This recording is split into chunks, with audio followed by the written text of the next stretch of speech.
దేశవ్యాప్తంగా ఇవాళ ఒక పండుగ రోజు అన్నారు కేంద్ర మంత్రి బండి సంజయ్. ప్రధానిగా నరేంద్ర మోదీ బాధ్యతలు చేపట్టి 12 ఏళ్లు పూర్తి చేసుకున్న సందర్భంగా కరీంనగర్లోని శ్రీ మహాశక్తి అమ్మవారి ఆలయంలో బండి సంజయ్ ప్రత్యేక పూజలు నిర్వహించారు.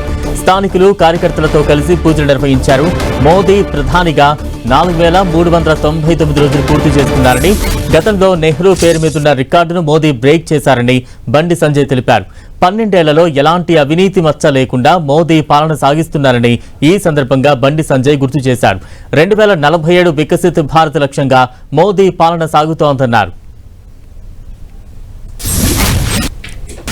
4399 రోజులు ఇవాళ పూర్తి చేసుకుని నెహ్రూ రికార్డును అధిగమించి ఇవాళ ముందుకు సాగుతున్న తరుణంలో దేశవ్యాప్తంగా ఒక పండుగ వాతావరణం. ప్రజలందరూ కూడా స్వచ్ఛందంగా ఇవాళ అన్ని దేవాలయాల్లో ఇవాళ పూజలు, అర్చనలు, ఆరతులతోని ఇవాళ పూజలు నిర్వహిస్తా ఉన్నారు. 2047 వరకు వారు ప్రధానిగా నిరంతరం కొనసాగాలని చెప్పి ఇవాళ ప్రతి భారతీయ జనతా పార్టీ కార్యకర్తతో పాటు ప్రతి భారతీయుడు కోరుకుంటున్నటువంటి ఒక అద్భుత సందర్భం ఇది.